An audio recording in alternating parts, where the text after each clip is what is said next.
안녕하세요. 오늘 저희가 함께 살펴볼 자료는요. 불효쟁이 블로그에 올라온 정치란 무엇인가라는 글입니다. 네, 정치 이야기 이게 때로는 너무 복잡하고 또 막 사람들을 편가르는 것처럼 느껴질 때가 많잖아요. 맞아요. 좀 피곤하게 느껴지기도 하고요. 그렇죠. 근데 이 글은 정치를 아주 명확하게 정의하고요. 심지어 성공한 정치의 기준까지 딱 제시하고 있어서 이거 상당히 흥미롭다. 한번 깊이 파고들 가치가 있겠다 싶었습니다. 네, 흥미로운 접근이네요. 네, 출처 다시 한번 말씀드리면 불효쟁이 블로그 2025년 1월 17일자 포스팅 정치란 무엇인가입니다. 네. 그래서 오늘 이 글을 통해서 정치를 어떻게 볼 수 있는지, 또 어떤 상태를 성공했다고 평가하는지, 그리고 요즘 좀 많이 보이는 극단적인 정치 성향이 있잖아요. 네, 그런 부분들 여기에 대해서 이 글은 어떤 진단을 내리는지 함께 좀 탐구해 보려고 합니다. 좋습니다. 특히 정보를 빠르고 정확하게 이해하고 싶어 하시는 당신에게 정치를 보는 또 다른 관점을 제시할 수 있을 것 같아요. 네, 기대가 됩니다. 자, 그럼 어디서부터 풀어가 볼까요? 이 블로그는 일단 정치를 정의하는 것부터 시작하는데요. 그 정의가 아주 실용적이더라고요. 어떤 식으로 정의하나요? 자원 투입과 자원 배분에서 무한 경쟁에 의한 사회 혼란을 막기 위해 그 권력을 정치인에게 위임해서 안정적인 사활을 유지하는 것, 이렇게요. 아, 상당히 기능적인 정의군요. 네. 그러니까 자원을 어떻게 나눌지 이걸 놓고 모두가 끝없이 싸우면 사회가 혼란해지잖아요. 그렇죠. 그야말로 아수라장이 될 수도 있죠. 그러니까 그 결정 권한을 대표자인 정치인한테 맡겨서 질서를 유지하는 과정이다. 뭐 이런 거죠. 꽤 현실적인 접근 아닌가요? 네, 맞습니다. 상당히 현실적이고 기능적인 정의예요. 여기서 핵심 키워드는 역시 권력 위임이겠네요. 권력 위임. 네, 사회 구성원 개개인이 자기인만 극대화하려고 직접 자원 배분에 막 뛰어들면 그건 정말 뭐랄까 약육강식의 혼난 상태가 될 수 있겠죠. 그렇죠. 그래서 일종의 사회적 합의를 통해서 대표, 즉 정치인을 뽑아서 그 복잡하고 갈등 소지가 많은 역할을 맡기는 겁니다. 합의를 통해서. 네, 중요한 건 이렇게 맡겨진 권력이 원래 목적, 그러니까 사회 전체의 안정과 질서 유지를 위해서 공정하고 효과적으로 사용되어야 한다는 점이겠죠. 그게 중요하군요. 네, 이 시스템의 성패는 바로 거기에 달려 있다고 볼 수 있습니다. 맞아요. 그 효과적으로 사용되어야 한다는 지점에서 이 글의 다음 주장이 또 연결이 되더라고요. 아, 어떤 주장이죠? 바로 성공한 정치를 판단하는 기준인데요. 이 기준이 어찌나 구체적인지 좀 눈길을 끌었습니다. 오, 기준이요. 궁금한데요. 일단 정치에 아예 관심이 없는 국민, 뭐 대략 한 20% 정도 된다고 보고요. 그분들을 제외하고 네, 무관심층을 빼고 정치에 대해 어떤 의견이나 불만을 가질 법한 나머지 국민들 중에서 한 80% 정도가 현재 상황에 아주 큰 불만은 없다. 이러면 그 정치는 성공했다고 봐야 한다는 겁니다. 80%요? 와, 꽤 높은데요? 근데 왜 100%가 아닐까요? 보통 완벽한 정치는 모두를 만족시켜야 한다고 생각하기 쉬운데, 저도 그게 궁금했는데 글쓴이가 아주 단호하게 선을 긋더라고요. 아, 그래요? 네. 극우 성향과 극자 성향의 국민이 각각 약 10%씩 존재하는데 네, 양극단. 이들은 합리적인 소통이나 타협 자체가 거의 불가능한 경우가 많다. 그래서 성공적인 정치의 계산에서는 아예 제외해야 한다고 주장하는 거죠. 아, 소통 불가능 집단으로 보고 제외한다. 네. 그래서 불만 가질 수 있는 국민 100%, 극우 10%, 극좌 10%, 이퀄 80%. 이 80% 이상의 지지를 확보한다면 그건 진보, 보수, 중도 가릴 것 없이 대다수가 수용하는 상태다. 즉, 글쓴이가 생각하는 이상적인 정치에 가깝다. 이런 논리입니다. 80%라는 수치도 그렇고 특정 성향의 국민을 아예 소통 불가로 규정하고 배제한다는 발상 자체가 어떻게 보면 상당히 논쟁적일 수 있겠는데요. 맞아요. 저도 그 부분이 좀 놀랍기도 하고 아니 누구를 어떤 기준으로 소통 불가라고 딱 잘라서 규정할 수 있나 이런 생각이 들더라고요. 물론 그 지점이 이 주장의 가장 민감하고 논쟁적인 부분일 겁니다. 특정 집단을 합리적 소통 불가로 낙인 찍고 정치적 성공의 기준에서 제외한다. 이건 뭐 현실적으로나 윤리적으로나 많은 질문을 던지게 하죠. 네, 그렇죠. 기준이 모호할 수도 있고. 하지만 글쓴이의 의도는 아마도 현실 정치에서 우리가 흔히 보는 극단적인 대립이나 소통 단절 현상 있잖아요. 네, 있죠. 그걸 반영해서 실제로 작동 가능한 정치적 성공의 기준을 한번 설정해 보려는 시도, 이렇게 읽을 수도 있을 것 같습니다. 아, 현실을 반영한 기준 설정 시도. 네. 100% 합의라는 이상보다는 뭐랄까 극단을 제외한 절대 다수의 암묵적 동의 혹은 최소한의 불만 상태, 이걸 현실적인 목표로 삼는 거죠. 사실 이 관점 자체가 흥미롭긴 해요. 단순한 선거 승리나 법안 통과율이 아니라 사회 전반의 불만 정도를 기준으로 삼는다는 점이요. 그렇군요. 그런 면에서는 현실적인 어려움을 반영한 기준 제시라고 이해할 수도 있겠네요. 네. 그러면서도 글쓴이가 또 덧붙이는 말이 현실적으로 진보랑 보수가 서로를 막 지지하긴 어려우니까요. 그렇죠. 현실은 다르니까. 어느 한쪽 진영이 중도의 지지를 잘 확보해서 50% 이상의 지지율을 얻는다. 그러면 그것 역시 성공한 정치의 범주에는 넣을 수 있다고 봐요. 아, 50% 이상이면 일단 성공으로 본다. 네, 반대로 지지율이 40% 이하로 내려가면 이건 사실상 한쪽 진영, 예를 들어 극좌랑 진보만 만족시키거나 혹은 극우랑 보수만 만족시키는 편향된 정치다. 즉, 실패한 정치로 간주해야 한다고 보고요. 네. 그 50% 기준은 우리가 흔히 보는 다수결 민주주의의 작동 원리랑도 좀 연결이 되는 것 같네요. 그렇죠. 과반수? 하지만 글쓴이는 40% 이하의 지지율을 그냥 인기 없는 정치가 아니라 실패한 정치로 딱 규정하잖아요. 네, 맞아요. 실패라고. 이걸 통해 정치의 목표가 단순히 권력을 얻거나 유지하는 게 아니라 결국 사회의 균형과 안정을 유지하는 데 있다는 점을 다시 한번 강조하는 것 같습니다. 의미가 있네요. 자, 그럼 이 글에서 말하는 정치에서 배제해야 할 극단, 즉 극우와 극좌는 구체적으로 어떤 특징을 가졌다고 볼 수 있을까요?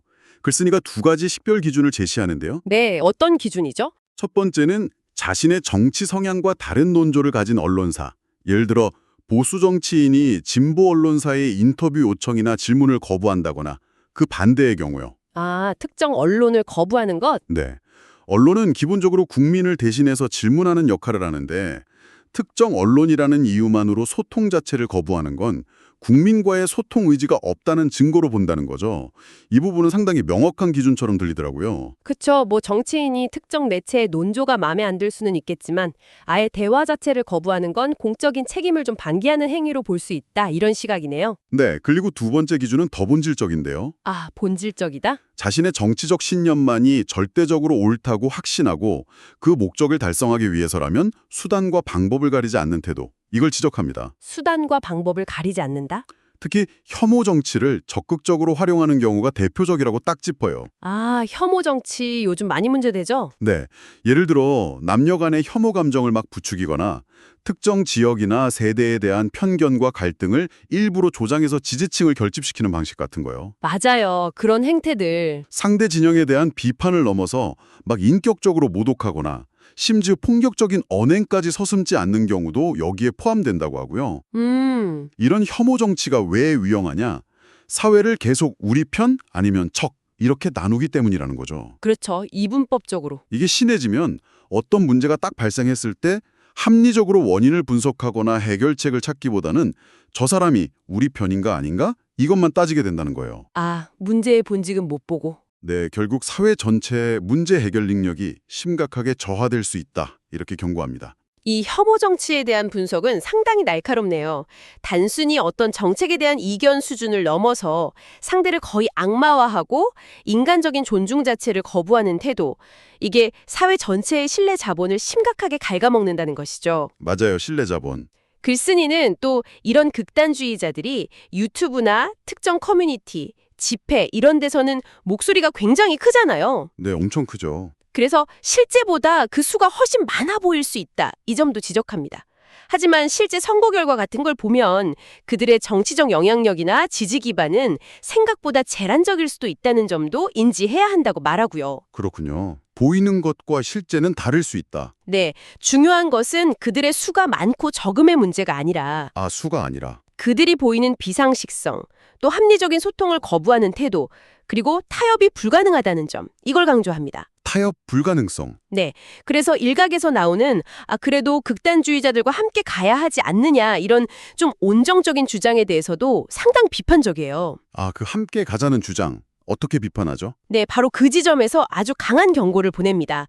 글쓴이의 주장은 이들은 자기 신념을 바꿀 의지가 거의 없고 목적 달성을 위해서는 폭력적인 수단도 불사할 수 있기 때문에 어설프게 포용하려고 했다가는 오히려 그들에게 주도권을 빼앗기거나 전체 시스템이 망가질 위험이 크다는 겁니다. 혹 시스템이 망가질 위험까지? 네, 뭐랄까 비유가 좀 그럴 수 있지만 건강한 세포가 암세포와 함께 가자고 하는 것과 비슷할 수 있다. 그 정도로 그 위험성을 아주 심각하게 보는 거죠. 상당히 강한 비유네요. 네, 그리고 이런 극단주의가 확산되는 배경으로 지역 갈등, 노사 갈등, 남녀 갈등 같은 기존의 사회 갈등들을 교묘하게 이용하는 혐오 정치를 지목하고 있습니다. 기존 갈등을 이용한다. 네, 그걸 증폭시키는 거죠. 심지어 요즘에는 대학의 인문계랑 자연계를 나누어서 편가르기를 하는 모습까지 보인다면서 안타까워하는 대목도 있더라고요. 정말요. 이제는 인문계, 자연계까지? 네, 사회 곳곳에서 정말 불필요한 분열과 대립을 만들어내는 현상에 대한 깊은 우려가 느껴졌습니다. 참. 결국 이 모든 논의를 거쳐서 글쓴이가 도달하는 정치의 핵심은 뭘까요? 네, 그 핵심은 바로 차이를 인정하고 소통하며 타협하는 것입니다. 소통과 타협. 네, 사회 구성원들은 각자 중요하게 생각하는 가치나 이익이 다를 수밖에 없다. 이걸 기본 전제로 받아들여야 한다는 거죠. 그렇죠. 다를 수밖에 없죠. 그리고 그 다름 속에서 갈등이 생겼을 때 어떻게든 사회 전체가 큰 불만 없이 나아갈 수 있도록 조율하는 과정, 그것이 바로 정치의 본질이다, 이렇게 보고 있습니다. 조율하는 과정으로서의 정치. 그래서 서로 다른 이익이 충돌할 때 가장 중요하고 효과적인 해법으로 제시하는 것이 바로 타협입니다. 이 부분이 저는 아주 인상 깊었는데요. 타협이요? 네, 글쓴이는 문제의 성격에 따라서 대응 방식을 명확히 구분해야 한다고 주장해요. 표로까지 정리해서 보여주는데 내용은 이렇습니다. 표까지 어떤 내용이죠? 첫째, 자원 배분처럼 본질적으로 이익이 충돌하는 문제는 정치적 타협을 통해서 풀어야 한다. 네, 이익 문제는 타협. 둘째, 도덕적으로는 비판받을 만하지만 법을 어긴 것까지는 아닌 문제. 이런 거는 정치적 비판으로 다뤄야 한다. 비판의 대상. 네. 그리고 셋째, 명백한 불법 행위나 옳고 그름, 즉 선악의 문제는 사법 시스템을 통한 재판으로 해결해야 한다. 선악의 문제는 재판. 네. 이 세 가지를 혼동하면 안 된다는 겁니다. 이 구분이 굉장히 중요하겠네요. 이게 왜 중요하냐면 예를 들어서 단순히 정치적인 견해가 다른 사안을 가지고 마치 악인 것처럼 막 규정하고 사법적인 처벌을 요구한다거나 네, 그런 경우 있죠. 혹은 반대로 명백한 불법 행위를 정치적인 타협의 대상으로 삼으려고 한다거나 이러면 사회 시스템이 제대로 작동하기 어렵기 때문이죠. 그렇죠. 혼란스러워지겠죠. 마찬가지로 이해관계가 다른 집단 간의 이익 충돌 문제가 생겼는데 이걸 어느 한쪽을 일방적으로 비판만 한다고 해결되지는 않잖아요. 오히려 갈등만 깊어지겠죠. 맞아요. 그래서 각 사안의 성격에 맞는 접근법, 즉 타협이냐, 비판이냐, 재판이냐, 이걸 적절히 활용하는 지혜가 필요하다는 주장입니다. 이것이 바로 사회 안정을 위한 핵심이라는 거죠. 굉장히 명쾌한 구분 같아요. 그렇다면 이 글의 관점에서 봤을 때 정치인에게 가장 중요한 능력은 무엇일까요? 결국 타협을 잘 이끌어내는 능력과 연결될 것 같은데요. 정확합니다. 예리하시네요. 글쓴이는 정치인의 핵심 능력을 딱 이렇게 정의해요. 사회 구성원 대다수가 큰 불만 없이 받아들일 수 있도록 자원의 투입과 배분을 효과적으로 해내는 능력. 결과적으로 불만을 줄이는 능력. 네, 즉 어떤 정책이나 결정을 내렸을 때 그 결과가 의도한 대로 긍정적인 효과가 내고 또 예상치 못한 부작용은 최소화하는 그런 능력인 거죠. 네, 여기에는 당연히 다양한 이해관계를 조율하고 합의점을 찾아가는 타협의 기술이 포함될 겁니다. 그렇군요. 결국 타협 능력이네요. 그럼 정치인이 이 역할을 잘하고 있는지는 어떻게 알 수 있을까요? 가장 냉정하고 객관적인 지표는 뭘까요?